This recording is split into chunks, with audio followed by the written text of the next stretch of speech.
Good morning and welcome to Morning Movie News, where late last night a pretty exciting headline debuted, backdoor style. By that I mean it wasn't the actual headline, but was buried deep in the article, but was by far and away the most interesting thing about the article. And it was such a dry headline, official headline, that actually not a lot of people have picked up on it. What am I talking about? Well, yesterday, Doug Belgrad announced his new initiative officially after being forced out of Sony after 25 years. Yes, the Sony fallout continues, where executives have to leave the motion picture group, but yet get to stay involved with the motion picture group as now third parties. And he's starting a production company called 2.0 Entertainment. 25 years at Sony is pretty good. And it just goes to show, like with Amy Pascal, that they had to fire those people because of the email leaks, and not just because of the leaks themselves, but how bad it made everybody look. But they want to stay in business with those individuals. So what co-financing means, well, he's doing a mix. Like Brett Ratner's career is alive today because he finances almost all of Warner Brothers movies.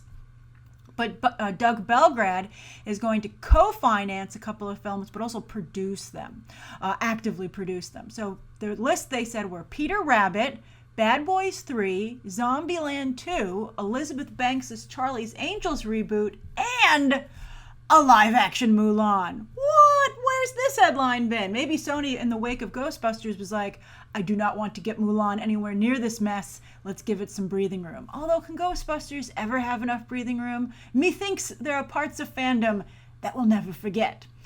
So anyway, they're going to do a Mulan, and they're saying, Doug Belgrad elaborated on it a little bit, and he said, we're going to shoot it in China. We're going to have a Chinese partner, which not only means do they want to have someone help them navigate the Chinese film industry, but also the approval process to get a release in China and a good release date in China, because China is sometimes handicaps Hollywood movies or foreign films by giving them crappy release dates. And then also we'll have a mostly Chinese cast. But this is a real hurdle, I think, for Sony, because while everybody wants to see a live-action Mulan, they kind of want to see it from Disney. It's a little bit like, that Little Mermaid property that's like never going to happen now from Universal. It was supposed to star Chloe Grace Moretz, and someone tweeted me, I don't know if it's true or not, some headline that Chloe Grace Moretz has dropped out of all films. Maybe she's like, I'm going to head this off at the pass, because I think I'm going to get fired. But anyway, everybody wants to see Disney redo these movies. Other studios, not so much. Also, it's hard, I think, to do something that's very loyal to the Chinese audience, and Mulan has to be because it's a Chinese fairy tale, and there's a lot of money at stake there. But how do you make it still appeal to the West without seeming like you've done some whitewashing? I mean, look at the Great Wall. I think that first trailer was unfortunate. I don't think it did a good enough job showing just how truly mixed that film is. It seemed like a white savior movie, which it's not. And so hopefully the Great Wall will get the chance, hopefully people haven't closed the book on how they feel about that movie. They're open to seeing that that's not the case. But yeah, so I think that Sony has a real problem trying to navigate that exact same situation. So they have some problems that, one, they're not Disney doing a live action fairy tale. And two, how do they make a film that is, really appeals to the Chinese audience? And how do they still get it to be popular in Japan, where there's a big problem between the two nations? Culturally, and then also how do they make sure that the West is interested in it without it being, said that it's whitewashed, right? Any role, right? Like how do you fix that problem? How do you make it something that's appealing to everyone? I think the Disney brand would have been enough to make it appealing to everyone. They'd be like, it's from Disney, and be like, done, fine, thank you. But I think that Sony has a little bit more of a hurdle because they're not a trusted studio in any regard right now. So anyway, that's the first story of the day, and I'm curious. Are you excited that somebody's making a live-action Mulan? Or are you like, why isn't it Disney? I'll pass. It could be cool. It could be very cool. But maybe this is why Disney hasn't tried to broach that. I think I've read somewhere they had like even Mulan in development. But I think maybe they've been slow to act on it because of maybe all the political and whitewashing controversies. All right, so the second story of the day is that TV has officially arrived because Meryl Streep is doing television. What? It's insane. Warner Brothers Television will be producing. A network hasn't picked it up yet, but I'm sure everybody wants it. Network or streaming video on demand service, SVOD. But she's teaming up with JJ Abrams. Both will produce Streep will star, and JJ Abrams will direct some of the episodes. And it's based on a book that's also just, closed a deal. So this is a real hot property. It's called The Nix, and it's about a hippie mom who throws rocks at a conservative governor who's running for president, and then her estranged son, who they say is an underachiever. I'm like, way to slant the argument here, like her loser son. And I'm like, I don't know. Let's at least, make it interesting and have him not be like a loser. But says he seizes on the opportunity to write a scathing tell-all book about her and kind of cash in on her controversy and stab her in the back. I think the most controversial tell-all book about a mom ever written is Mommy Dearest. And and many people feel that book was unfair. It's not a good idea to turn on your mom. But anyway, Meryl Streep, I don't know. I think Meryl Streep is, as everybody knows, extremely political, sometimes to her own detriment. And I worry about, her playing a hippie mom, throwing rocks at you shouldn't throw rocks at anybody. You could really hurt them. I mean, why can't she just egg him like a normal person? But, so that's kind of hard to be like on her side. So maybe they'll do an interesting situation where you're like, I don't know if I'm on the mom's side or the son's side. They both seem irresponsible. Ideally, you should say they both seem interesting and, someone I can root for, not that like the negative. But I think that's why Meryl Streep probably wanted to do this, because that seems like a role she just can't resist for personal reasons. So I hope it's good. I'm glad that Meryl Streep wants to do TV. That's amazing. And of course, everybody will try it. Unless it's too SJW in the trailers. Then nobody will watch it, like some of her other movies recently. Okay, all right, so the third story of today is me patting myself on the back a little bit. Remember, I was like, I feel a Michael Cera comeback coming around because he's doing such great voiceover work. Sausage Party, fantastic. The upcoming Lego Batman movie already won me over as Robin. Well, what do you know? Looks like he's got himself a gig, and a good one at that. Michael Cera is about to sign a deal to co-star in Molly's Game, which is going to be Aaron Sorkin's directorial debut. He also wrote it, of course. And it stars Jessica Chastain and Idris Elba. Jessica Chastain will be playing Molly Bloom, a real-life individual who went from dreams of the Olympics to being a cocktail waitress in Hollywood to running an illegal poker game, where she was eventually arrested by the FBI. But not before her game became so popular that people like Ben Affleck, Leonardo DiCaprio, and Tobey Maguire were regulars. And on that note, Michael Cera will be playing Player X from the memoir, an elite celebrity player who develops a quote-unquote unique relationship with Molly. I think that Michael Cera is wonderfully cast in that role. He had like a timidness about him when he started out. That was like his shtick. And I think I've enjoyed his more recent performances where he's his voiceover performances where he's a little edgier, a little more aggressive, and I hope to see that in his live action work as well. This is very exciting, and it seems a little bit like a Jesse Eisenberg and Michael Cera at one point kind of were like competing for all the same roles.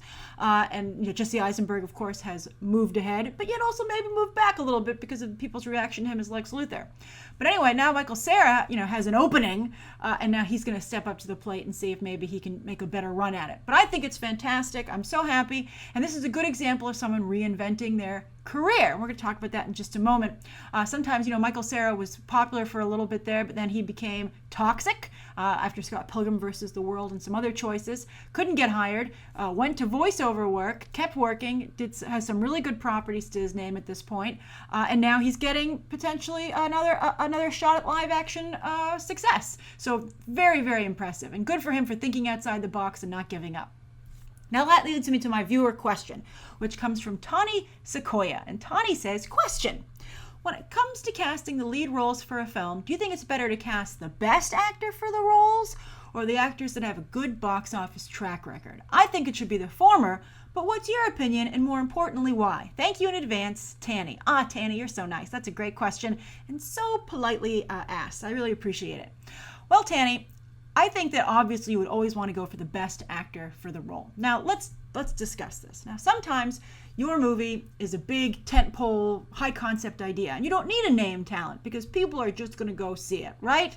So, Passengers is a good example of a star-driven movie where they're like, this movie could be about anything. It stars Jennifer Lawrence and Chris Pratt. That's a old school star power driven movie. But a lot of the times, as many of you point out, particularly today, the story is the draw, the characters are the draw, the brand is the draw, and therefore you do not need a particularly well-known actor to drive the box office. Sometimes, though, you have a movie that needs an actor to drive it because, who's going to do the publicity, who's going to get attention for it, that's a really important aspect to it. So I think the first question is, what does my movie need?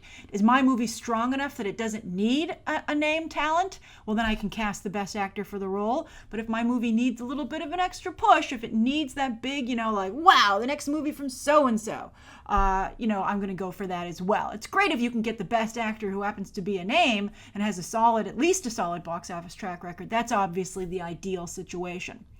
Now, I think obviously you're hinting at, well, what about the actor who's great, but maybe has a bad box office track record? Well, that's the problem. Now, if you have no box office track record, that's also good.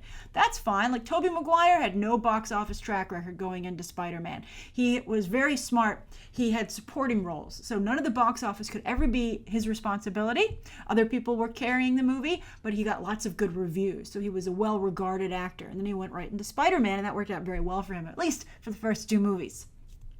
So, sometimes you have an actor, or Chadwick Boseman is a good example. Chadwick Boseman, small movies, they didn't do particularly good at the box office, but they weren't disasters, and had very strong reviews. Critics really liked him, and I think it was pretty clear that he was really talented from anyone who did see 41 and Get On Up. So that's one example where you're like, let's go for the better actor, forget his box office track record, it's fine. But if someone has a bad box office track record like Jason Momoa, then you have a real problem. I think image is, I wouldn't even just say it's box office track record, but what's that actor's image? Like we've been talking about Joe Manganiello a lot. What's Joe Manganiello's image? A guy who strips for his money, right? Like never been in a prestige project in his life. No prestige director has ever said, you know what, I'm going to hire Joe Manganiello. At least Jason Momoa has Game of Thrones going for him. Joe Manganiello doesn't even have that. So if an actor has a bad image, you don't want them anywhere near your project. For instance, Toby Kebbell. Not only was he in Fantastic Four, but now he's been in Ben-Hur. Look at Miles Teller. Not only was he in Fantastic Four, but now War Dogs has flopped. That's a little bit scary from a producing standpoint as to whether or not your actor suddenly is persona non grata. Even over with the Live by Night trailer, I just posted my trailer reaction to that movie, and sure enough, several of you said, I like this Ben Affleck movie, but I really hate Zoe Saldana, who happens to be in it, so I don't know if I can see it. So right there, I'm showing that's perfect evidence that I didn't even instigate, that sometimes people just don't like an actor and I just can't go see that actor, I just don't like them. Now, if you have a bad box office track record and you're kind of toxic, you can turn things around like Michael Cera has. Or another example is Matthew McConaughey. Matthew McConaughey's career after, he did a bunch of successful romantic comedies, and then he just all of a sudden went off the deep end, personally and professionally. He was a mess. And two things happened. I think the first was that he met Camilla Alves, who was a very nice woman who kind of made him her project to fix him. Apparently when she met him, he was living on the beach and didn't bathe. So kudos to her for still willing to go out with him. She was like, there's a diamond in here. I know it. So she scrubbed him up, sent him on his way, and he really clawed his way back to the top. Of course, there's the 1-2 punch he had of Dallas Buyers Club and True Detective, but he had to do Lincoln Lawyer before that. Lincoln Lawyer was a very small movie, didn't do that great, but it was a good film. It was a solid movie, and he did a good job in it. He also had to do Bernie, that Jack Black, Richard Linklater movie. He had to have a little role in that. He had to do the work. He had to do whatever roles that he could get to kind of turn his career around and show Hollywood and audiences that he could shine in a different light. And small movies are a great place to do that, a great breeding ground. And that's why when I see someone like Jason Momoa or Joe Manganiello, I get a little frustrated because they haven't done the legwork. Why aren't they trying to get a really good small movie? There are a lot of them out there that need name talent to stand out from the crowd in the film festival circuit. Small movies need names, so they're willing to take a risk. And if they can take a name and have that name do something that they wouldn't usually do, that makes that small movie even cooler, because everyone's like, oh, let's see that actor turn their image on their head. Oh, I want to see it. It'll be interesting. That's how you get buzz for an independent film. And again, independent films desperately need buzz to stand out from the crowd. So it's disturbing to me. Well, I know that Jason Momoa does try to produce some stuff, do some TV shows, but at the same time, he doesn't. It's not really awards caliber quality material. So I would, like, Ezra Miller is a good example of someone who has a horrible box office track record. His movies are little tiny movies that no one goes to see, but the few people who do see them absolutely adore him. So I think he's very, very interesting, and I would be rooting for him in that regard. And so hopefully Ezra Miller is someone, he's never been in a big studio picture to the point where you could say audiences have rejected him. So that was very smart on his part. Now he's going right to the big leagues. A little bit like Tobey Maguire, actually.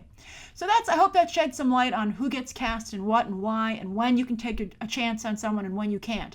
And how, when someone's career isn't doing well, things can be turned around, but it's their responsibility to do so, and how they can do it. And they're not Teflon after that, because Matthew McConaughey is struggling ever since he did those Lincoln commercials. All right, so that's today's morning movie news. Thank you so much for tuning in. Please write down below what you think of today's top 3 stories and that viewer question, anything you'd like to see covered on Monday, and any questions that you might have. Thanks for watching. Bye.